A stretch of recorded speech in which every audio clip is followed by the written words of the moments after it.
Hello, everyone, and welcome to the Monday Morning Quarterback Podcast. It is Gilberto Manzano and Matt Verderame coming to you here on November 13th. It is a Wednesday before week 11. You could argue it is the best slate of the year. I think it probably is that without even really much discussion.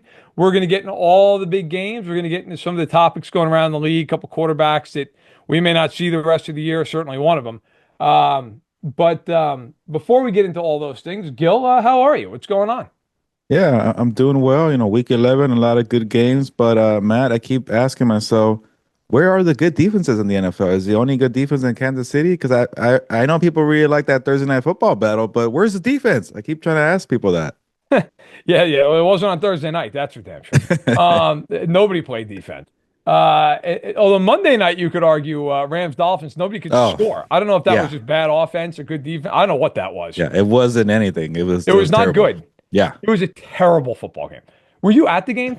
Yeah, unfortunately. And I'm like, why am I I thought here? you And were. Yeah. then I had to live with it. I'm like, you know what? I'm here to see, good friends and former coworkers. So Yeah. I just enjoyed it with the people, not the football game. It was bad. Yeah, it was not good. We won't spend anybody's time on that. Look, we're going to get to the Week 11 games. We got Washington, Philly Thursday night. We got Kansas City, Buffalo on Sunday, Baltimore, Pittsburgh. All these games, the Chargers and the Bengals, so on and so forth. We're going down the line. But I wanted to start with a couple quarterbacks quick, and then we'll move into it. So Dak Prescott had the hamstring injury in Atlanta. He's done for the year now, according to reports. He's going to get that surgery to repair the hamstring. He'll be gone until 2025. If you're the Cowboys, who are sitting now 3-6, if they're not going to make the playoffs, do you just ride this thing out for the rest of the year with McCarthy? Do you just say, hey, look, we're going to go 4-13, 5-12, whatever it is. Let's ride it out, get a top 5 or 6 pick, or do you make any kind of a meaningful move here if you're Jerry Jones? Yeah, definitely nothing meaningful. Just right out the way. We're right out the bumps here. It's been a rough season, and I have my weekly winners and losers column, Matt, and I started thinking like I've had the Cowboys in the loser section like a lot this year. They must be leading the category for losers mentions by me this year. Then I started thinking I don't put the Panthers there every week, to be a loser because we expect them to lose every week. We know this already. We're getting to a point where the Cowboys, we know they're not good. They're Yeah. probably going to lose on a weekly basis. So it's getting to a point, Matt, where like they might be a contender for the number one pick in the 2025 NFL draft, which is apparently not a good draft, but still, number one pick is still a number one pick. So why don't you just go for that? And the Cowboys, for all their flaws, they at least have shown how to draft and develop guys. And Yeah. when you have guys getting paid like CeeDee Lamb and Dak Prescott, why not draft and develop and go back to that strategy? The offensive line is getting old. You got a couple of free agents like Zach Martin. Uh, the defense is not very good after what Micah Parsons. Yep. Yep. You have no other skill players besides CeeDee Lamb. You have no running game. So yeah, I'm with you. Right out the bumps here. Take the L's. Whoever you want. Cooper Rush, Trey Lance. I don't care. And whoever wants to see Trey Lance and maybe for that one last opportunity, I don't know. I don't know if it's ever going to happen for Trey Lance, but go ahead and play him too. I don't care. Just go to See, the go and get some losses. so first of all, we totally agree. And the only reason I brought it up, like anybody I think reasonable would say what you just said, but it's Jerry. So you never Yeah. know like what's going to happen. I agree completely with you though. Look, if you're going to suck, then suck. Be the worst you can be for the rest of the year, which I don't think they're going to have a lot of effort in doing. They just don't have the quarterbacks. But if I'm them, the reason I want to bring them up, at least in part, I would just play Trey Lance the rest of the year. You traded a pick for him.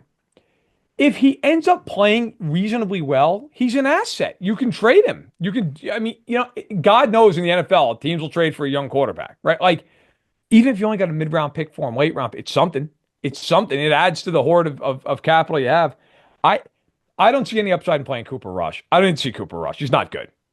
Nobody's trading for Cooper Rush. So if I'm them, I'd go that route. Their schedule's not easy the rest of the way. They got the Giants on Thanksgiving, which that game, wow. And then you've got the Panthers.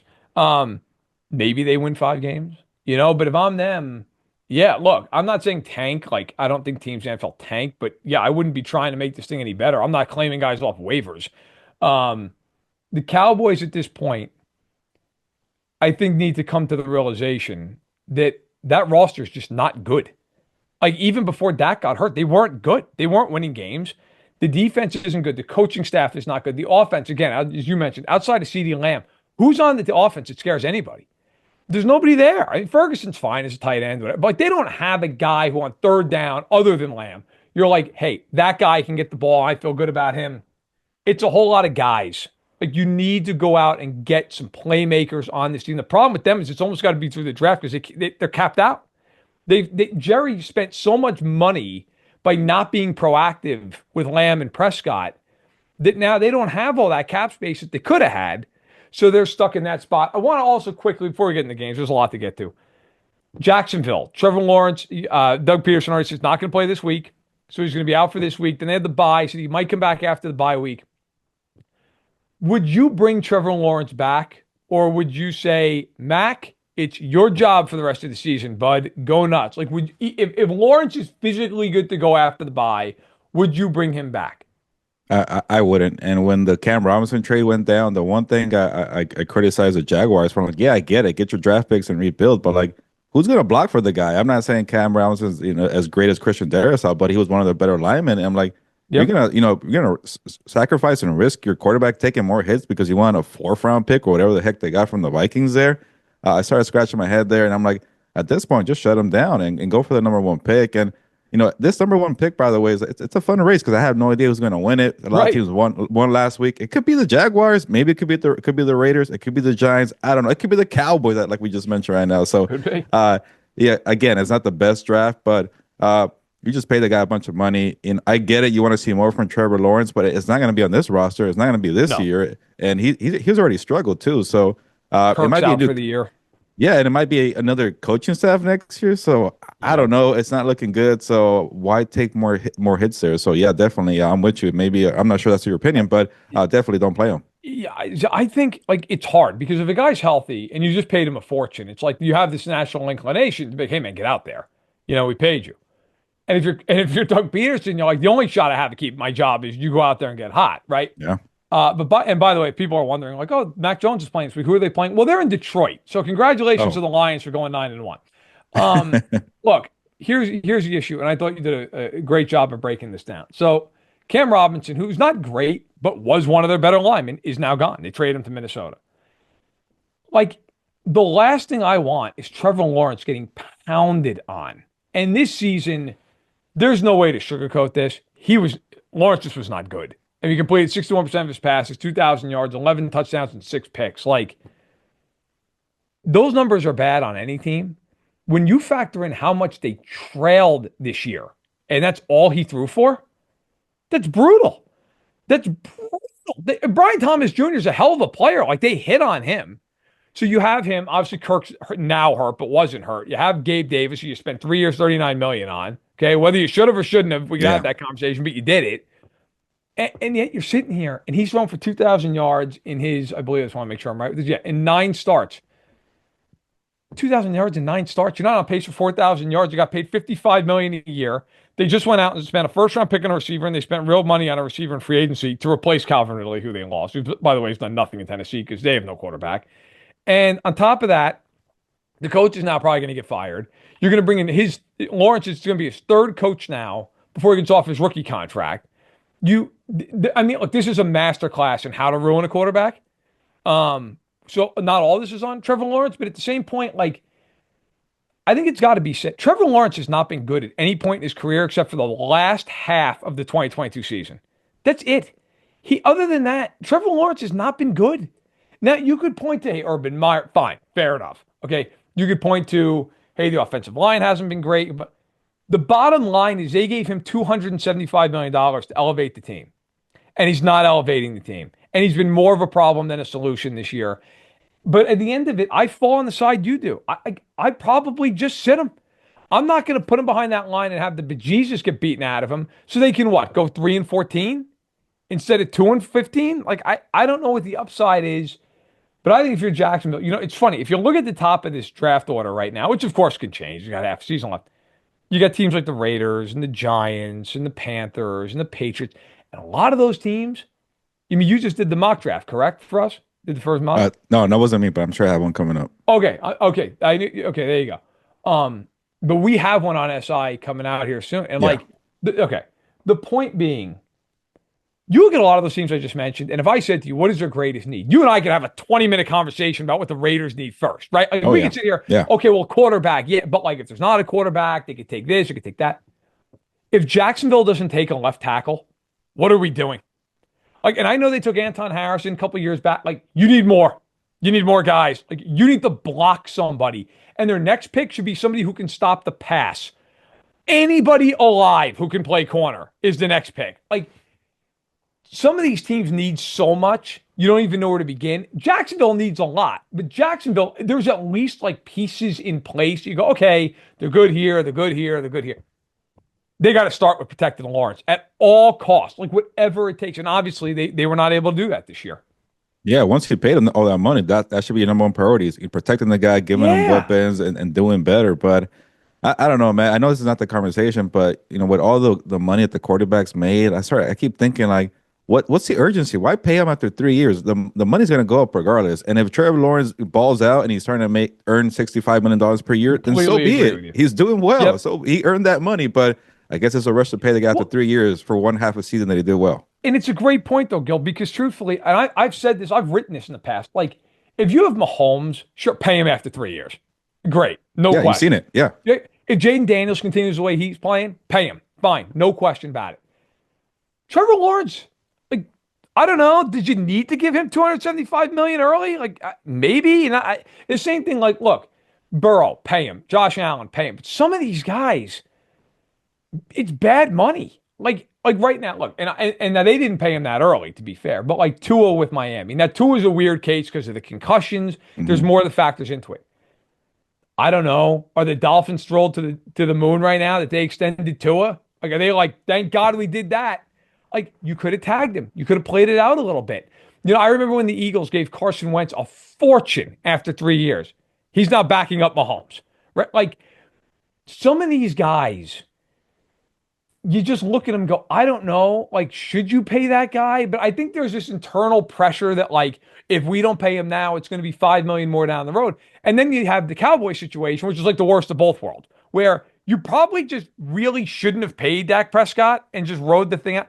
Like, we could do a whole pod in this and we won't. But like, my feeling on this is, like, I look at Dak Prescott, I honestly think he's a good quarterback. I don't think he's great, but I think he's better than average.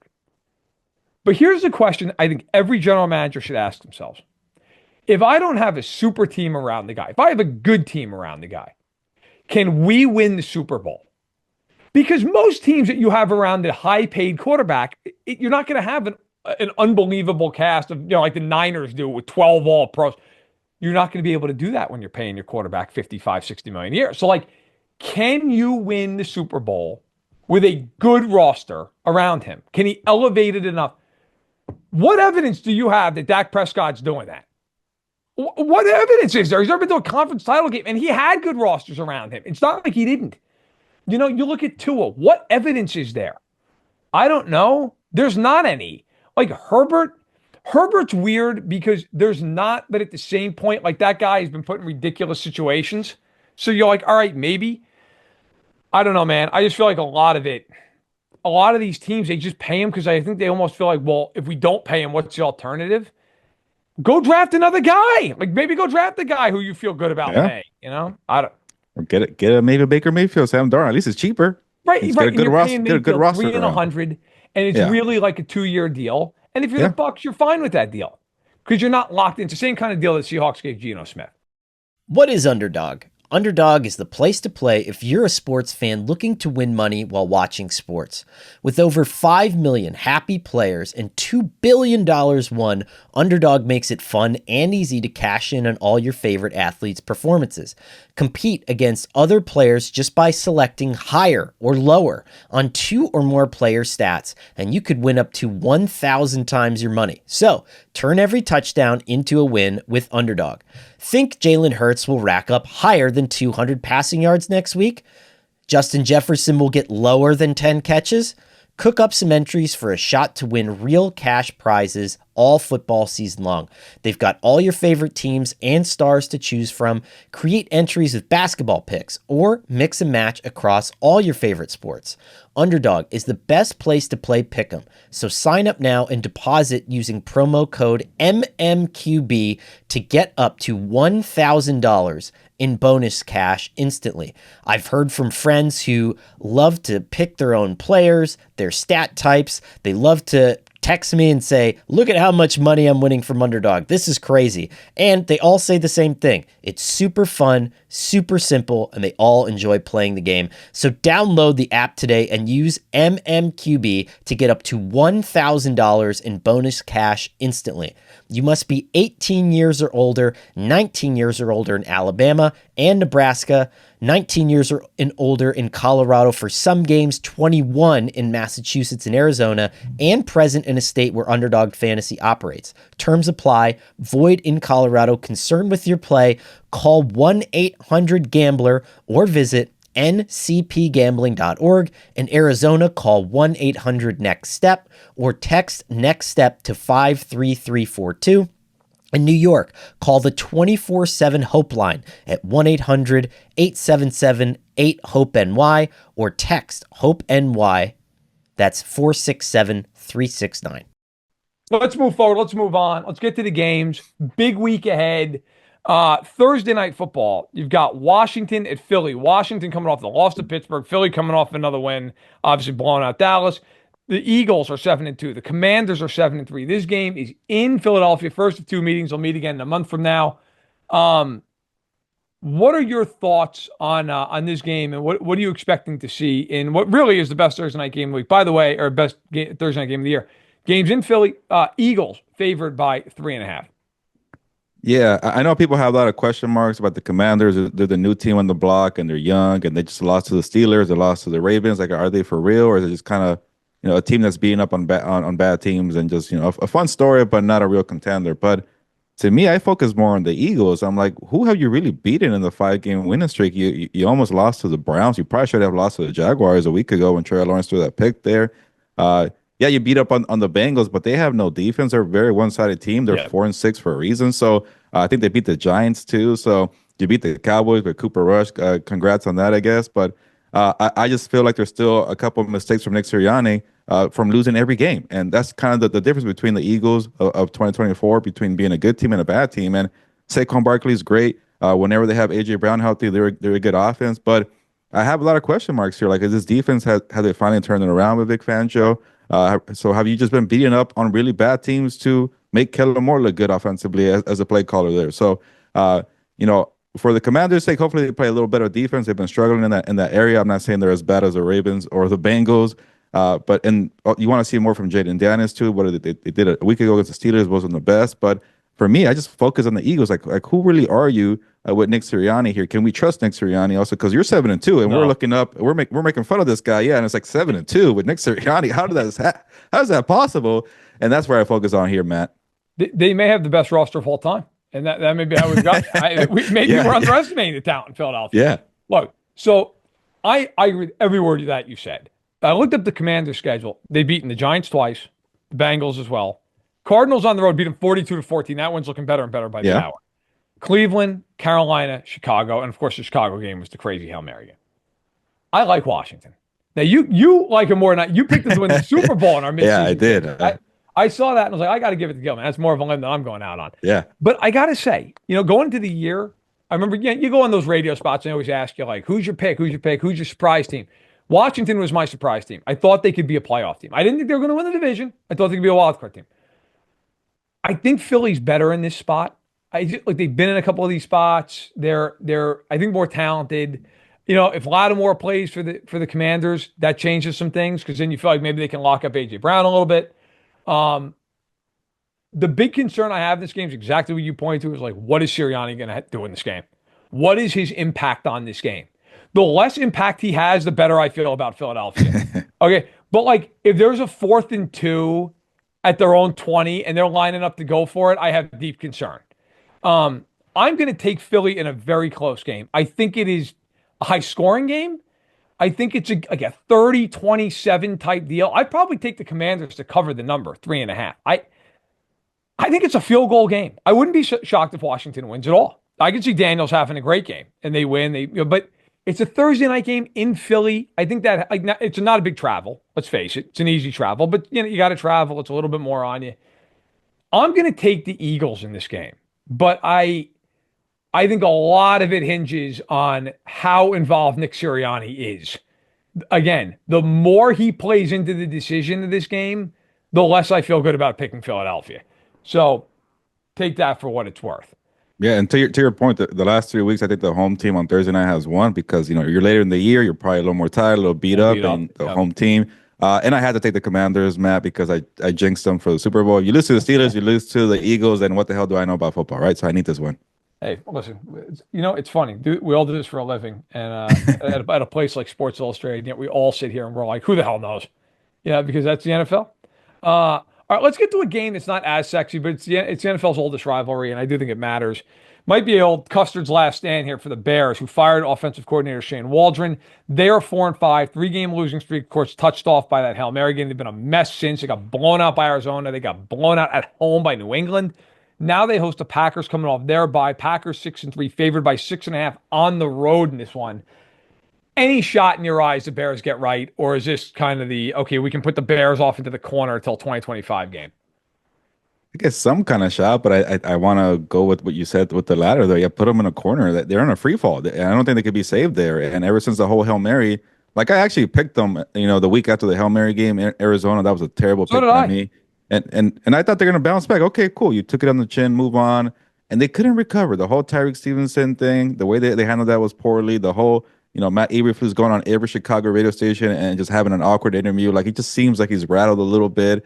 They can't get it right offensively. And then we all, I think, expected something to happen when they fired Shane Waldron. It's going to be either Matt Eberflus being let go or Waldron, and it worked out for the head coach there. So, the whole rest of 2024. By the way, I laugh at people who are saying that 4 teams are going to get in the NFC North. It's difficult to do that, but you have the Bears there. They're there from the weakest link from the 4 teams there. So the focus should be Caleb Williams, and if they lose, but he looks great, cool. Take that as a small victory there. He's not doing well. He hasn't played great. It's getting to a point, Matt, where maybe Bo Nix has been a better rookie than Caleb Williams. That's how rough it's been. 8 quarters without a touchdown drive, and you're not playing the best defense. Again, I want to see more defense in the NFL, but the Cardinals and then the Patriots, you got to score at least a touchdown with those teams, two teams, right? You would think so. You would really, really think so. But apparently not. So they fire Shane Waldron. And listen, Waldron's got to wear some of it, right? Like, you're the offensive coordinator, you're the play caller, and on that team specifically, because Eberflus is the head coach, but he's really a defensive guy. Like, that's where he made his bones. I understand them moving on from Waldron. At the same point, the idea that Shane Waldron is the reason that this team stinks offensively. Yeah. Look, part of the problem, sure. They have no offensive line. They can't. Do you know how many times Williams got sacked on Sunday? I lost track. How many was it? 9. 9 times. Who the hell's the edge rusher? Did the Pats sign Lawrence Taylor during the week? Like, what? 9 times? They can't block. I remember, so we did our camp tour this summer, right? You're out on the West Coast, Gil, so you're going on the West Coast camp. I'm hitting the Midwest circuit, and then Connor and Albert. Oh, Albert's all over the damn place, but Connor's in the East Coast. And I went to Bears camp. It's the last stop I made. I lived 45 minutes from Chicago, so that was my way home. And I remember watching them. They had a joint practice against Cincinnati, and they looked better than Cincinnati. But I remember that day walking back, because we were outside. God, did it pour, man. It poured the whole damn practice. Anyway, so we're walking back. And I'm talking to a couple of Bears people, and one of the things that came up was, well, the biggest thing right now is they don't know who's going to start on the offensive line. And I was like, well, which position? Because I was going to talk to Eberflus afterward, and it ended up not even coming to pass, talk to a player. But all 3 of the interior spots. Bro, it was like August 15th. I mean, I was sitting there like, they don't know who's going to start at either guard spot or center. Yeah, no, it's an open question. I was like, that's not good. Like, I remember making a note of that and being like, that may be something to revisit later. Like, they don't know who 3/5 of the offensive line is. And I got to tell you, turns out it was a good note to make because you can't block anybody. Yeah. I don't know what Waldron's supposed to do with that.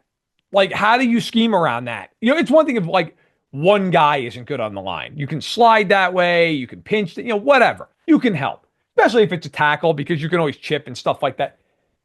If both of your guards and your center aren't good, it's a freeway. Like, there's not a whole hell of a lot you're doing.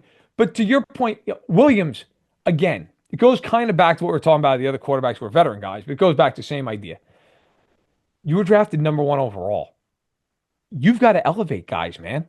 Like, this is the NFL. And you've been in locker rooms. I've been in locker rooms. For anyone who hasn't, here's a peek behind the curtain. These guys in the room, the players, they don't give a shit that he's 21 years old. They don't care. They're sitting there looking at him going, you're the captain of the ship. You're the quarterback. And you need to be able to steer this thing. They don't expect him to go out there and walk on water. They expect him to make the plays he's supposed to make. They expect him to go out there and elevate some of the players around him because they know a lot of these guys, man, they're either on 1-year deals or they're on deals that can basically effectively be made 1-year deals. And if you lose, you're gone. Most of these guys are gone. Yeah, sure, there are the handful of guys that are going to be there and have to worry about. Most of these guys know. Like, hey, man, my kid's going to have to change schools again. We're going to have to move again. Like, we need you to be good. And I'll say this about Williams. Like, he has gotten the crap beat out of him this year. And he's hung in there and he's hung tough. And guys are in the room are going to respect that. But at some point, you got to make the plays you're supposed to make. And like, if you go watch that game against New England, look, he was under massive duress. I'm not saying he wasn't. There were also plays in that game. He has got to make the throw. It's there, and he's not letting the ball go, and he's not trusting it. And I'm not sitting here saying he can't become a really good quarterback. But what I am saying is right now, he's not playing the way he should be playing, even for this young stage of his career. He's got to be better. And to our producer, Shelby, sorry, you might have to block out that one word. I don't know. I'm used to doing my own pod, right? Just say whatever I want. But look, they've got to be better. Bottom line, I think the Packers win this game going away. I think they come off the bye. I think they smash Chicago. I think that's kind of it. All right, let's get to some of the better games. Let's start in the early window. You could argue the most impactful game, man, at the best, the most impactful game of the day. The Ravens are at Pittsburgh. Pittsburgh 7-2. They beat Washington by a point. Baltimore 7-3 coming off that mini bye against Cincinnati. The Ravens, unbelievable offensively. Horrific defensively. So it's just like the biggest yin-yang combination you could possibly imagine. They're like the 2018 Chiefs, who had to score 40 a game to win by 2.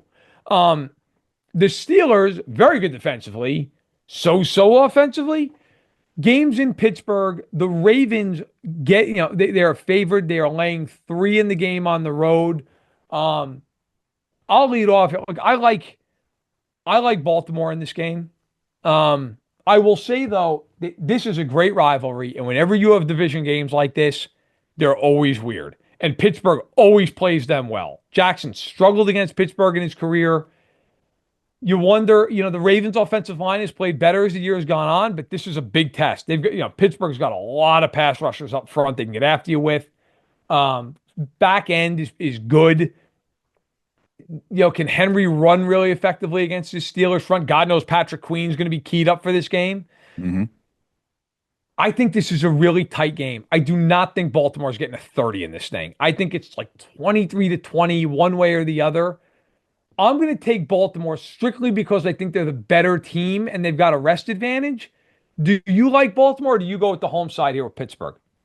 I'm actually going with the Steelers, and I'm starting to get to a point, Matt, where I think they might be a legit contender. Like, I did not see this Russell Wilson experiment working out this way, and shout out to Mike Tomlin because people were making jokes about what are you doing, Mike Tomlin? Like, he's a good coach. I think he knows what he's doing there, and I like the little subtle jabs that he's taking at Deontay Johnson. Like, Mike Tomlin is just feeling himself and taking that victory lap, and go ahead and keep riding that wave there, Mike Tomlin. So I want to be part of that with the Steelers. And yeah, the biggest thing here is, like, if it somehow becomes a little bit of a track meet, do you have enough moon balls there, Russell Wilson, to throw to Mike Williams and George Pickens? Can you keep up?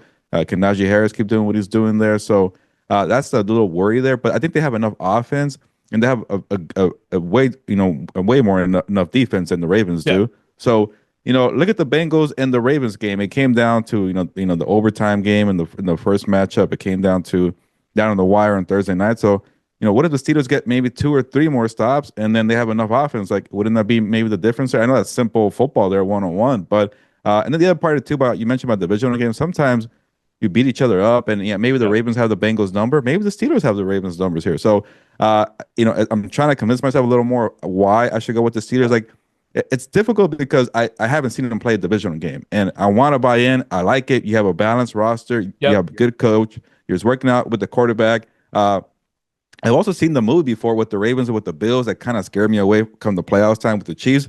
We haven't seen them play the Steelers, or maybe we have, and I forgot because it was a one-and-done team with Kenny Pickett. I don't know. But I kind of want to see this new team maybe give a shot and go at the king there, the back-to-back champions. Well, look, I think the Steelers with the quarterback situation, although Wilson has clearly been better in Fields, I think they're somewhat limited in that regard. But I will give Pittsburgh this. They're well coached.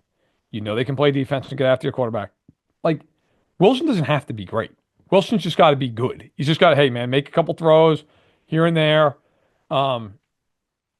If they win this game, I think you have to take Pittsburgh a lot more seriously.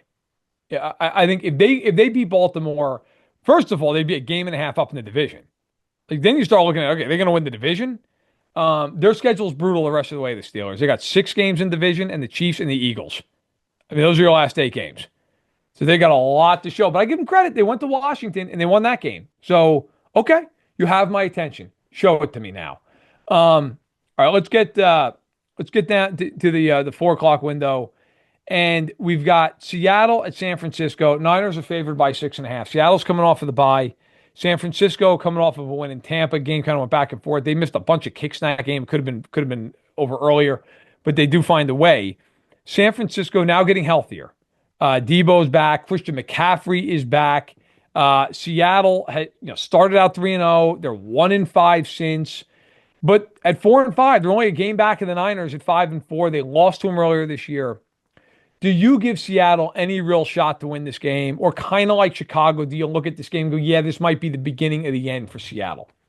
Yeah, a little like Chicago. Maybe the best thing going for Seattle is, they're coming off a bye week, but you already got the 49ers at home on a short week, and you laid an egg. You got crushed there with George Kittle and Deebo Samuel having a bunch of touchdowns. So, what can you really do there? I know they're trying new things there where they released the linebacker, Mike McDonald, that is. So maybe he's seen the flaws with the run defense there. Good luck trying to stop Christian McCaffrey, who looked, pretty good last week in his first game back. So, I just don't see it. Like we mentioned with the Ravens beating the Bengals. Like I feel like the 49ers have the Seahawks number. Regardless of the coach or the quarterback who's playing, the 49ers are going to beat the Seahawks here. So it's a very small chance here, but they have the rest here. They have a bye week, so I'll take the 49ers. But I'll say this, Matt. I thought Brock Purdy was really impressive in that Buccaneers game, going on that. Toe-to-toe matchup there with Baker Mayfield, who to his credit, Baker Mayfield's playing great too. But, it was more impressive because now that we know that Brock Purdy is able to lift a team, like we've been talking about, Caleb Williams and Trevor Lawrence, like when they were banged up, elevate these players, make them better. He did that, like Ricky Pearsall was a rookie who wasn't really around, and he's making plays there. Jawan Jennings is a great third down wide receiver for him. Brandon Ayuk leaves, you put in these other wide receivers, he's making them better. So, again, I kind of am a little hesitant to pay these guys, but I think Brock Purdy, you can make a case that he's earned his money. He's done a lot more than Dak Prescott, Jordan Love, Tua, even Jared Goff, who went to a Super Bowl. Lawrence. But Lawrence too, obviously. That's an easy one. But he's done a lot more than all these guys here. And I'm like, okay, if that's what the market says, I feel better about that. Maybe wait a little bit. But he did it with a shorthanded roster. He did it with a superstar cast. So Brock Purdy is playing lights out to me. And I want to see what he does against the Seahawks defense here. I agree. I think they win. I think they win going away. I think the Niners, look, everybody wrote them off way too early. That team is starting to get right. I'll tell you right now, if I'm Detroit, that team scares me the most in the NFC because they got enough talent. They could just go in there and have a day where there's nothing you're doing about it. I think Seattle is a paper tiger early. Look, they beat the Broncos, the Dolphins with Skylar Thompson, and the Pats to go 3-0. And since then, it's been all downhill. By the way, as we're doing this, little breaking news coming in from the NFL. According to NFL Network's Tom Pelissero, the Colts are going back to Anthony Richardson this week against the Jets. Thoughts on Anthony Richardson back in the saddle after watching Joe Flacco suck for 2 games? I guess the first thing is, do you guys know what you're doing there in Indy? But I great. I guess, yeah. Joe Flacco wasn't what he was last year for Cleveland. You did not get that Joe Flacco. He No, you wasn't did going to not. save your season. I get going for it and trying to see if it gives you that, especially in the locker room, like you mentioned, Matt. Guys know what Joe Flacco does. They see what Anthony Richardson is doing. They're in the playoff race. They want to go and win games and play for another contract. So Right. from that standpoint, I get it. And the whole helmet tap out thing wasn't a good look. So you had to try it. But for only what 2 games, and you kind of going back, hey Anthony, are you better now? Have you learned from your mistakes? No more tapping out, right? It just seems it's too soon to me, but I get it. You got to do what you got to do, and then that's up to Shane Steichen. Like reading the pulse of the locker room, are they going to be okay with this? It was just kind of you not knowing what you're doing, or maybe somebody told you in the front office to make the move. But if you don't make the playoffs, so be it. But at least you get to find out if Anthony Richardson is going to be a guy you move forward with. So from that standpoint, I get it. Yeah, I get it too. No, you and I were both in lockstep about this a couple weeks ago. Like, we both felt like Richardson going to the bench is probably the right move. And let's be real, Flacco's been awful. He just had 4 turnovers against Buffalo, and I think Steichen basically feels like this: if Flacco's going to play like that, then why not just let this kid play? Like now it's a yo-yo, and you could argue that it's too quick of a yo-yo, that the boomerang's too fast, but. I probably would have let Flacco play against the Jets. But at the same point, like, I get it. He's been terrible. So, all right. I mean, you're going back to the problem is when you have 2 quarterbacks, you have none. And Indianapolis has no quarterbacks and still has none. Like, I don't. But look, let's see what Richardson does against a Jets team that I don't know how much of the Cardinals Jets game you watched. I use this word very, very hesitantly, but I think it's fair. The Jets flat out quit in that game. Yeah.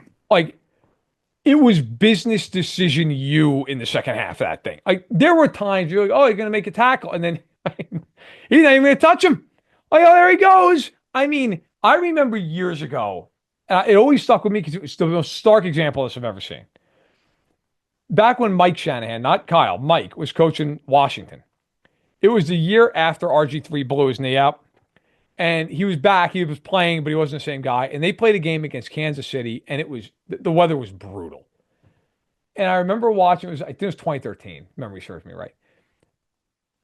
I have never seen a worse display of tackling in my life. Like, bro, like to the point of like just letting guys go by. Like not even putting an arm out. Just like, yeah, I'm not looking to get hurt. Like it was like early December, and it was just, I remember watching the game and thinking, oh, Shanahan's getting fired tonight. Like this isn't bad. The other game it reminds me of, because I actually was on for us last year. I wrote a column off of it, and I wrote that like they have to fire him now. Remember the game last year where Staley, the Chargers, gave up like 60 points to the Raiders? I remember watching that game, and it was comical how the Chargers defense played. It was just, if they could have all just lined up on the 50 and given Staley the finger, it would have been less obvious than like what they were doing in the game. So I think if the Colts can't beat the Jets this week, all hope is lost. Like the Jets aren't even trying at this point. It's so bad. You're like, and the other part of that too is you got an interim coach. If you're one of those guys in the team, yeah, look, you want to put on good tape and good film because you need another contract. But like you don't care what Ulbrich has to say. He's not going to be there. What do you care? This guy's in an impossible spot. So all right, let's move on. Want to get to 2 other games here, and I think we'll get to the Sunday night game. Then we'll go back to clearly the game of the week. The Bengals are at the Chargers. The Chargers favored by 1.5. The Chargers are 6-3. They're coming off beating the Titans easily at home. The Bengals, that crazy Thursday night game that they lost it in a million different ways to the Ravens, 35-34. They're 4-6. Like I don't want to say it's a must win, but like you're getting in that territory. You're getting there. And they play the Steelers next week. So the Bengals, that clock's getting louder and louder. Chargers certainly don't have to win, but the Chargers' next 4 games are not easy. Ravens, Chiefs, Falcons, Buccaneers. So this is a 5-game gauntlet here that we're starting with the Chargers. I'm going with the Bengals because I wonder if the Bengals score in this game, can the Chargers keep up with that offense? That's my concern. How do you see this game? Yeah, it's a little similar to the Steelers and the Ravens game. And, like I started off the show, I'm like, where's the defense? So I'm going to punish all the teams with bad defenses, and I'm going to take the Chargers just because I feel like, I am worried about their defense because they haven't played anybody good really, but they've been pretty good for 9 games. That's a big enough sample size for me. So I'm going to buy on the defense for Jesse Minter. Now, can the offense, score enough points against Joe Burrow and Jamar Chase, because they're going to have their good amount of drives where they're productive, they're going to score in that defense. So, that's where I always go back to. They're going to be the home team. But when you see their schedule, and if you look at the strength of victory too, Matt, they're by far at the bottom from all the AFC teams that are in the playoffs right now. So, show me something here, Chargers. I'm going to pick them here just because I feel like you can't keep playing that way, Bengals, where you're asking Joe Burrow to get 40 points and you're still losing. Like, that's got to be deflating too, having to do that. But they are in this territory where they have to win. So, I don't feel too good about that pick, but I'm going to go with the Chargers here, see what happens. And the last thing here, Matt, I'm starting to think that maybe the current top six teams in the AFC have already maybe taken that playoff spot. Because I just can't make a case. Yeah, so it's like what, the Broncos and the Bengals, and that's it for the final Colts, spot. Maybe that's it. Maybe, and it's pretty ugly down there. It's not good. It's not good. If you're the 2 seed, you're praying the Bengals don't get in. Oh yeah, you're like, oh God Almighty, anybody but that. Like, please, because the Bengals are one of those teams that they could absolutely lose the game, but like they could also score 45 points. So you're like, anybody but that, right? Like, give me Anthony Richardson, the Colts. Sign me up. Get the 5 seed and play the Texans with the 4-5 there. You're right. I get the 3. So here's the thing. This is a bowl of we've not beaten anybody teams. The Chargers have beaten the Raiders, the Panthers, the Broncos, the Saints, the Browns, the Titans. The Bengals have beaten, doing this off the top of the head, forgive me, they've beaten the Panthers, the Giants, the Browns, and the Raiders. Who the hell knows how good either one of these teams are? Nobody's beaten anybody. So now the Bengals almost beat the weird thing about the Bengals is they're 4-6. They are a whisker from having beaten the Chiefs and the Ravens twice. We'd be sitting here, they're 7-3, like, man, they got the best resume in football. MVP, Joe Burrow. It's crazy. Yeah, like not even a question, right? It just goes to show in the NFL, man, those differences are so finite. A little bit here, a little bit there, but that's what matters. All right, let's get to the last game here, wrap up. Best game of the week. The Bills are home to the Chiefs. The Bills are favored by 2. They are 8-2 coming off of a win in Indianapolis. Kansas City, the only unbeaten team in the league, of course, at 9-0. They stayed unbeaten by a fingertip against Denver with Leo Chenal getting in there blocking a 35-yarder at the gun, winning that game 16-14. I think it's fair to say a few things about this game, then I'll cede the floor to you, Gil. Both of these teams are going to win their division easily. So it's not about winning the division, anything like that. If the Chiefs win this game, they're the number 1 seed in the conference. Nobody's going to catch them. They're going to be 3 up with a breaker on the Ravens at minimum. Same with the Bills. They'd be 4 games on Houston. The division's not a tight race. Like, I don't know that there's really any world that the Chiefs are going to get caught here. If the Bills win it, the Chiefs still leave a game ahead of Buffalo, and they got the Panthers and Raiders coming up. But the Bills would at least be within shouting distance, and they have the tiebreaker. How do you see this game going up in Orchard Park, where, by the way, the NFL and CBS is going to the game? It's like college game day this week. Oh, wow. I don't think it's ever happened before, to my knowledge. So quite the atmosphere up in Buffalo, but the Bills favored by 2 against the unbeaten Chiefs. Yeah. Last week, you're pretty spot on the whole, you could see maybe Bo Nix and the Broncos winning it. KC, because that's what KC does there. They like to make it interesting against the teams that they probably should beat by 20. So I'm gonna keep going off that trend. Like, I feel like, okay, cool. You're gonna keep it close against the teams that you don't really care for. You're gonna say, all right, we'll have a 60% effort. We're still gonna win by 3 or field goal block there. And then when you see the Bills come in, you're gonna have your best effort. You're gonna dominate, probably win by 10 points and cruise at the end. There might be a little drama because the Chiefs like drama, but somehow, some way, I think they're gonna win this game. And they're gonna again, tell the people who are complaining about, oh, they don't get a flag on Jawan Taylor, or hey, this game is rigged. How did that guy get that tip on the field goal there? I don't know what's going on here. And then how did they win the coin toss? It's funny because I even tell people who hate seeing the Chiefs win on a weekly basis, I'm like, okay, guys, what do you have this week? Mahomes was on the sideline watching them kick that field goal and they blocked it. What happened there? Like, well, actually, in the third quarter, there was a flag here. And I'm like, okay, anyways, they're always going to think something. But I get it. You don't want to see the same team winning over and over again. But it's the same pattern that they always do. They're going to make it close. They're going to be dramatic. 9 times out of 10, they're going to win. I get it. It's going to be game number 10 here. The Bills are very good. But I've seen the Bills play the Chiefs, and they've never really do anything differently. And honestly, Matt, like on paper, I know the games are not judged on paper and roster. it's not as good as last year. The year before that, the Bills don't seem that good to me. They also, if you look at their resume, who have they really beaten? They got beat down by the Ravens. Right. Sean McDermott had a meltdown in Houston. So, all right, go show me what you have, Bills. I get it. It's not a playoff game. Maybe it doesn't matter. Like you mentioned, they're gonna win. They're gonna win divisions, and let's wait for January, maybe a playoff meeting. But I'm gonna go with the pattern of the Chiefs here. They're probably gonna look dominant and do it well. I'm going to take the Chiefs for a few reasons in this game. And look, I'm wrong all the time. That's part of this business. In all the years that Allen and Mahomes have played, one area I've got a perfect record. I've always picked this game right. I don't know why. Just have a feel for the teams, I guess. The Bills have always given the Chiefs problems when they can run the football. That's been the issue for the Chiefs. The Chiefs' run defense this year is phenomenal. And I don't think they can run the ball on the Chiefs with Cook. Now, Allen might scramble around, do his thing. But if they can't get on schedule, and the other thing is Coleman's out for this game, the Chiefs are going to put McDuffie on Shakir. They're going to do it, and they're going to eliminate him from the game, and they're going to double Cooper if he plays and say, beat us with Matt Collins, beat us with Curtis Samuel, beat us with Ray Davis. Do it. And I don't know that the Bills can do it. I don't know they can consistently do it. The flip side of that is, look, man,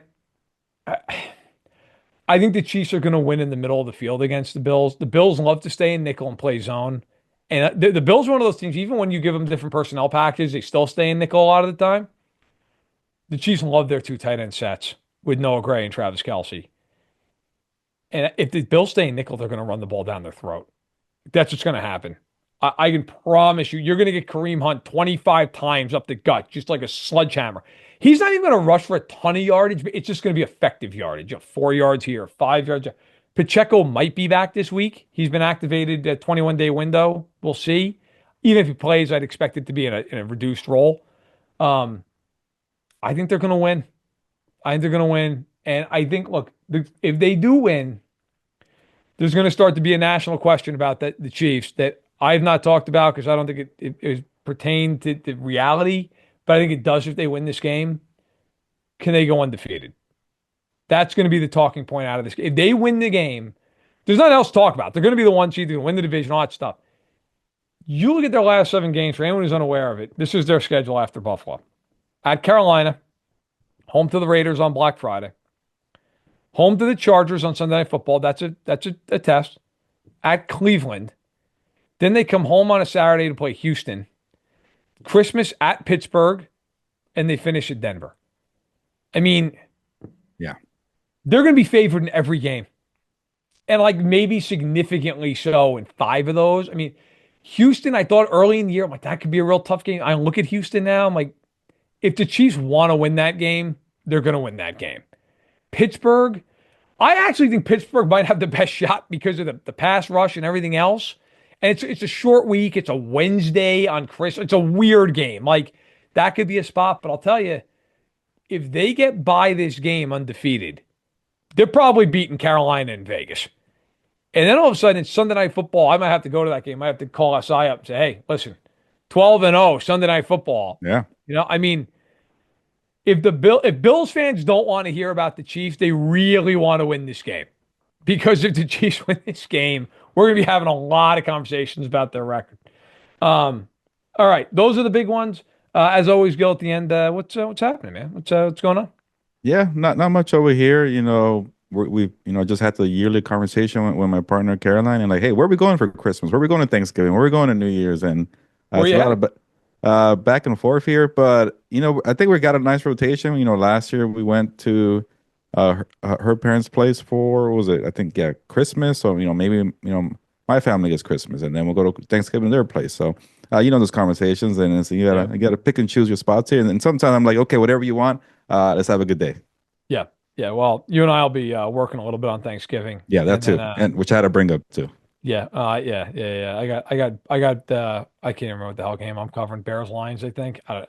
Yeah. The good news is you don't even have to worry about covering Giants Cowboys.